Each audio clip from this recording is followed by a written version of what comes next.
Hello बच्चों, science power point के YouTube channel पर आप सभी का स्वागत है। आज बच्चों हम पढ़ेंगे n+l का नियम। देखो, ये हमारे पास जो n+ का जो नियम होता है, ये हमें कक्षकों की ऊर्जा के बारे में क्या देता है, जानकारी देता है। तो बच्चों आज हम पढ़ेंगे n+l का नियम। तो देखना क्या होता है, तो यहाँ से लिखना आप n+l का नियम, n+l का नियम। इसमें लिखना आप यह नियम हमें कक्षकों की ऊर्जा के बारे में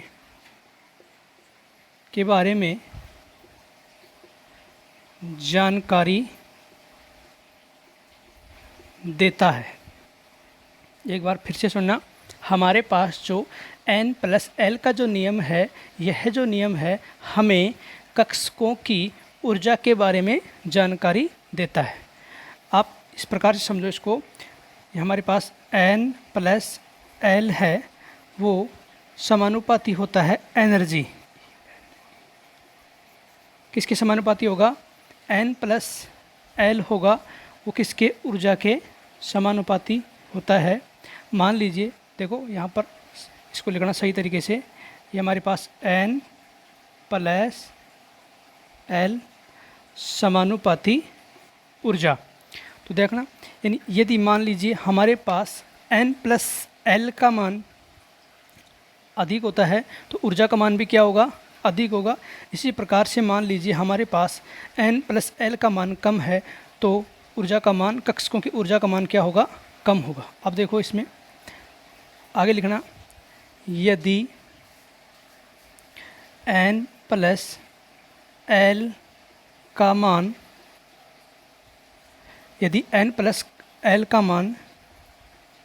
कम होता है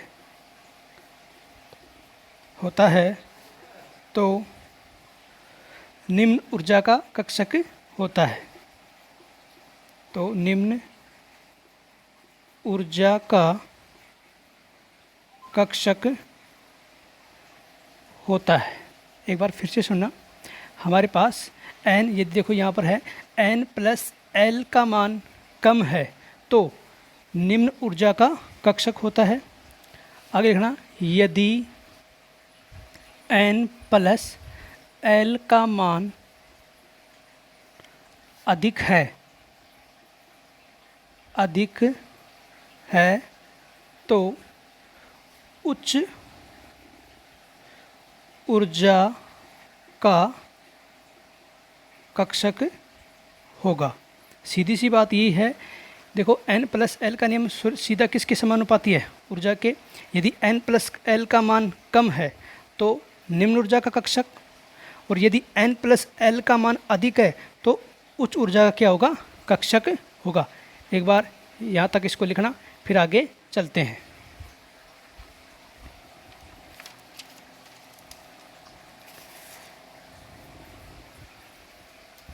लिख लिया होगा। देखो आगे, अब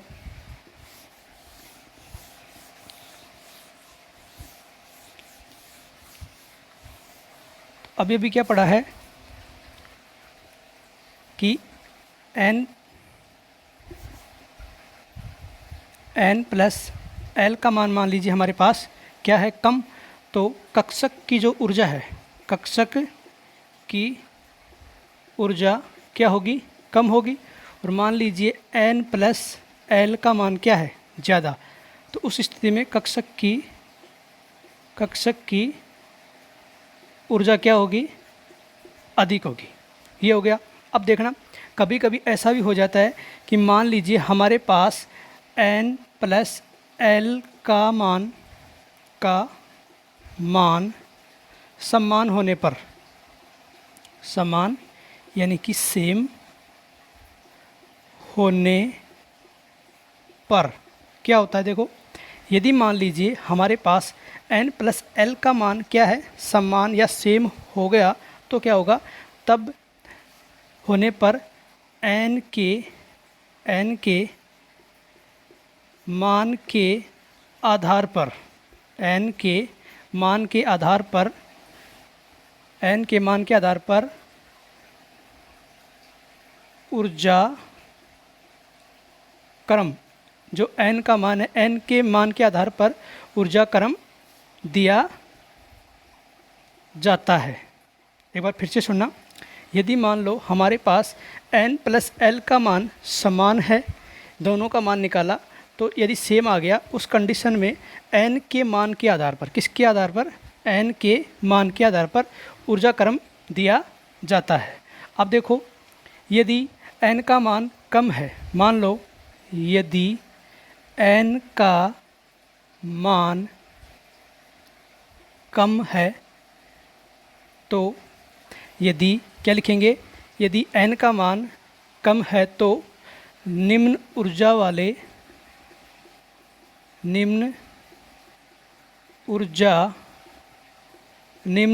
वाले कक्षक से संबंधित होता है। निम्न ऊर्जा वाले कक्षक से संबंधित होता है। अर्थात अपन ये कह सकते हैं कि n का मान यदि कम है तो कक्षक की ऊर्जा भी क्या होगी, कम ही होगी। कहने का मतलब, एक बार फिर से सुनना, यदि n प्लस l का मान कम है तो कक्षक की ऊर्जा क्या होगी, कम होगी। यदि n प्लस l का मान ज़्यादा है तो कक्षक की ऊर्जा क्या होगी, ज़्यादा।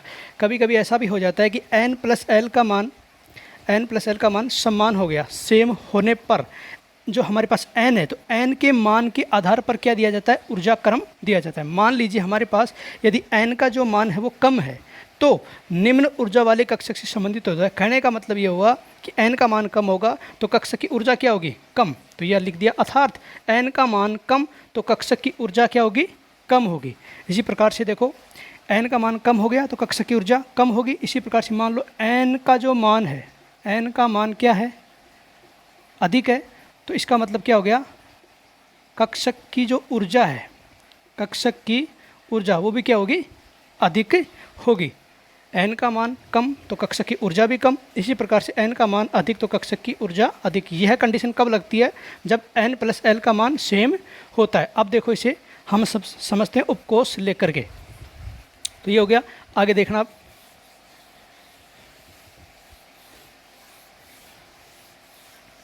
इस n प्लस l के नियम को समझते हैं हम उपकोष की सहायता से। तो देखो, उपकोष लेना,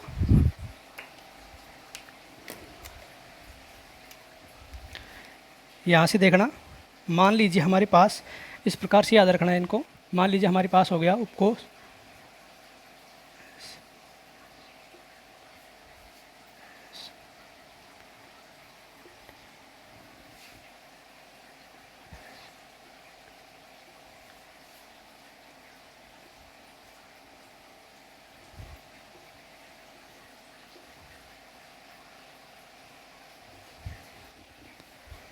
यहाँ से समझने की कोशिश करना है। यहाँ पर सुनना, n प्लस l का नियम। यहाँ देखना, हमारे पास उपकोष हैं 1s 2s 2p 3s 3p 3d। इनके लिए देखो n प्लस l का मान कैसे निकालते हैं। तो देखना, n क्या है, प्रिंसिपल क्वांटम नंबर है, यानी कि यहाँ पर जो संख्या दिखाई दे रही है 1 2 2 3 3 3, ये तो हमारे पास क्या है, n, यानी कि प्रिंसिपल क्वांटम नंबर है। जबकि l क्या है हमारे पास, देखो यहाँ पर n का मान तो क्या हो गया ये, और l उपकोष को शो करता है, तो l क्या हो गया हमारे पास। देखना इधर, इसको आप ऐसे समझना। एक बार इससे थोड़ा ये भी ध्यान रखना, हमारे पास जो सब सेल होते हैं, सब सेल कौन कौन से होंगे, S P D F। तो हमारे पास जो सब सेल होते हैं, उपकोष जिनको बोलते हैं उपकोष, तो उपकोष S उपकोष हो गया, P हो गया, D हो गया, F। इनके लिए L की वैल्यू की यदि बात करें, L की वैल्यू, तो देखना S उपकोष है तो S उपकोष के लिए L की वैल्यू कितनी होती है, 0 होती है। P उपकोष के लिए L की वैल्यू 1, D के लिए L की वैल्यू 2 होती है, और F उपकोष के लिए L की वैल्यू कितनी होगी, 3। ये आपको याद रखना है। देखो, अब यहाँ से एक बार फिर से सुनना, हमारे पास जो n है तो वो तो देखो ये संख्या है ना 1 2 2 3 3 3, ये तो क्या है एन के नंबर को शो कर रहा है। जबकि एल की बात करें तो देखो एल की बात एस उपकोष के लिए 0, पी के लिए 1 और डी के लिए 2।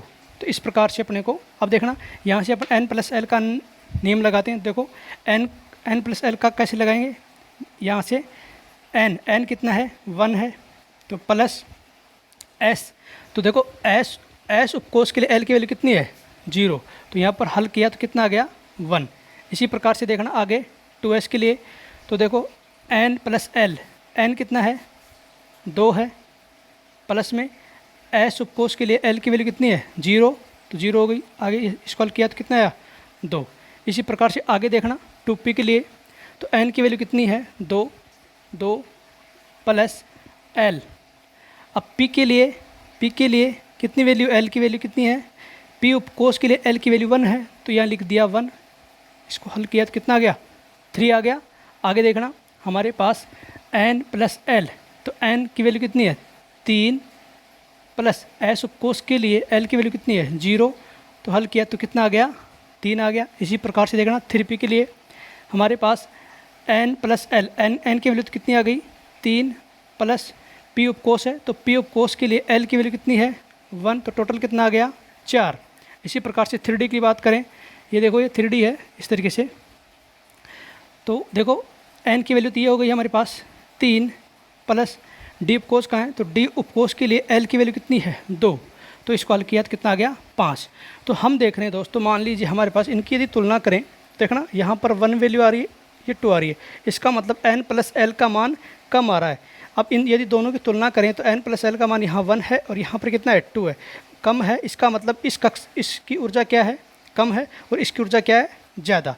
यदि इन दोनों की बात करें, देखो यहाँ पर n प्लस एल का मान देखें तो क्या आ रहा है सेम आ रहा है। जब सेम आएगा तो किस प्रकार से पता लगाएंगे, यानी n का मान जिसका कम होगा उसकी ऊर्जा क्या होगी कम। तो देखो n प्लस एल का मान तो सेम है, अब बात करें किसकी n की मान की, तो देखो यहाँ पर n का मान है 2 और यहाँ n का मान है 3, इसका मतलब n का मान 2 ये कम है, तो इस कक्षक की इसकी तुलना में इस कक्षक इस उपकोष की ऊर्जा क्या होगी कम होगी। यही हमें n प्लस एल का नियम समझाता है। तो देखो यदि ऊर्जा का क्रम यहाँ लिखना चाहें तो आप लिख सकते हो, एक बार इनको उतार लो फिर ऊर्जा क्रम लिखते हैं।